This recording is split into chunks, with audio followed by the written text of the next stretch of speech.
Hi, இன்றைக்கி பார்த்தீங்கன்னா நான் ஒரு முக்கியமான பர்சனை உங்களுக்கு இன்ட்ரடியூஸ் பண்ண போகிறேன்.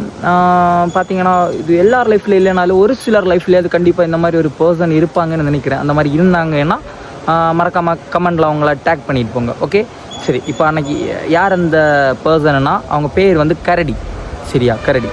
யார் அவங்கன்னா இதுதான் அவங்க.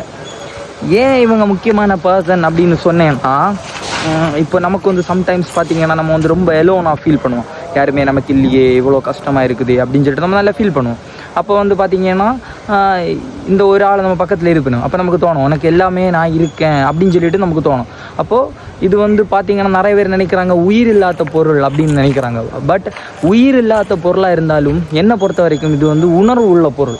ஏன்னா நான் அவ்வளோ எல்லோனா ஃபீல் பண்ணி எனக்கு யாருமே இல்லையே, ரொம்ப கஷ்டத்தில் ரொம்ப ஸ்ட்ரகிளில் இருக்கும்போது பார்த்திங்கன்னா இது அப்படி எடுத்து ஒரு ஹக் பண்ணும்போது உண்மையிலே எனக்கு அவ்வளோ ஒரு ஃபீல், நல்ல ஒரு குட் வைப்பு. அப்போ அந்த கஷ்டம் கொஞ்சம் கம்மியாகி உனக்கு நான் இருக்கேன் அந்த மாதிரி ஒரு ஃபீல். ஸோ யாருக்கெல்லாம் இந்த மாதிரி ஒரு பர்சன் அவங்க லைஃப்பில் இருக்காங்களோ மறக்காமல் அவங்கள வந்து டேக் பண்ணுங்கள். அப்புறம் பார்த்திங்கன்னா இது தண்ணீரில் குளித்தது கிடையாது, ஆனால் அதிகமாக என் கண்ணீரில் குளிச்சிருக்குது.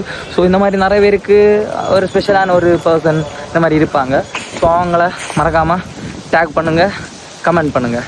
தேங்க்யூ.